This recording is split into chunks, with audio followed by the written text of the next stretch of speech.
Bugun sizlarga ko'chatlarni qanday qilib to'g'ri ekish haqida ma'lumot berib o'tamiz. Birinchi navbatda ko'chatlarimizni ekish uchun joyini to'g'ri tanlashimiz kerak. Keng, ochiq joy, quyosh tushadigan joy. Har bitta ko'chat daraxt uchun quyosh muhim. Shuning uchun keyinchalik ko'chatimizni o'sish balandligini hisobga olamiz. Misol uchun, men ekmoqchi bo'layotgan daraxtimiz 4-5 metrgacha yetishi mumkin. Shunga qarab ochiq joy tanlaymiz va yer ham muhim. Yerimizni ko'chatimizni tomirining diametriga moslab kovlashni boshlaymiz. Bismillah.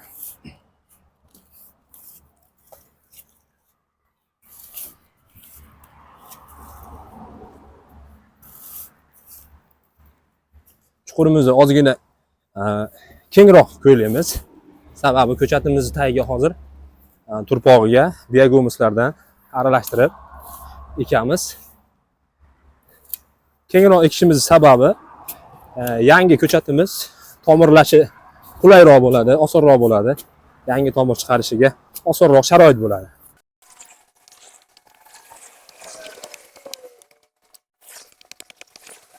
Eng asosiy jihatlardan bittasi ko'chatimizni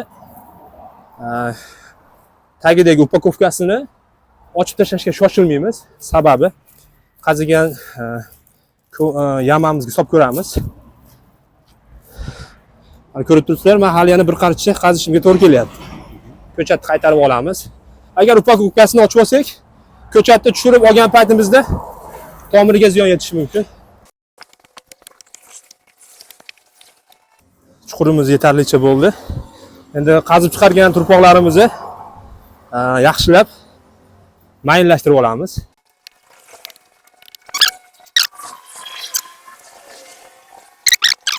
Biz sharoitlarda tagiga shag'al solish shart emas. Sababi o'zi bizda namlik normada. Shuni hisobiga biz tagiga drenaj uchun toshlar solmaymiz. Endi ko'chatni ochish. Bu usul asosan katta ko'chatlarni ekishga ancha foyda beradi. Sababi ko'chatni upakovkasi bilan yamaga solishga yordam beradi bu narsa.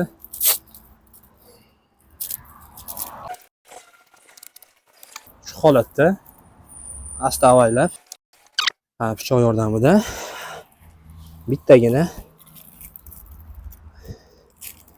tortib chiqamiz. Bu usulda ekishdan asosiy maqsad imkon qadar ko'chatimizni ildiz qismiga zarar yetkazmaslik. Qopini olish, upakovkasini olish juda ham oson bo'ladi. Mana tagida ipi ham bor, ipini yechib olamiz.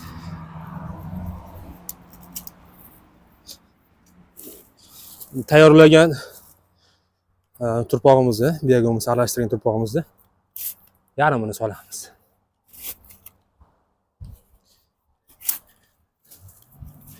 Yarmini solgandan keyin suv quyish kerak.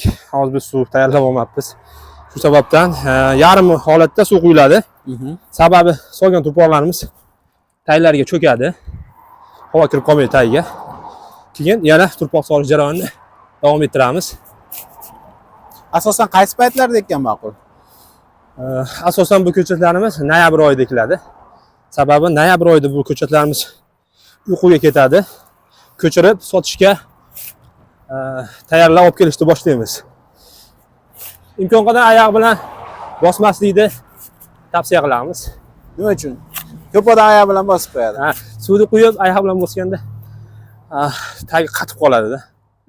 Qatib qolib tomiriga o'sishiga qiyinchilik tug'dirishi mumkin. Qo'l bilan maydalab atroflarini. Asosiysi e'tibor bilan ekiladi. Bu yerda Qirg'izistondan olib kelingan gala bo'yoqlarda cheklanmagan miqdorda bor. Bir foradan sekanstalik bilan sotyapmiz. Razmerlarga to'xtaladigan bo'lsak, 60 sm dan 1,5 metrgacha, narxlar ham 600 ming so'mdan 1,5 million so'mgacha cheklanmagan miqdorda gala bo'yoqlar bor. Ekraningizda raqamlar bor. Aloqaga chiqish imkoniyati sizda mavjud. Landshaft dizayn ham qilib beramiz mana bunday qilib. Yana bitta asosiy sekretli joyi ozgina tagidan ko'ylamaymizda va yonidagi tuproqlar bilan suv quyganimizda chiqib ketmaydigan qilib boshlanishiga bu ko'chat yaxshilab joylashib olguncha. Mana shu holatda eksak, quygan suvimiz tagida to'planib, sekin tagiga ildiziga singib ketadi.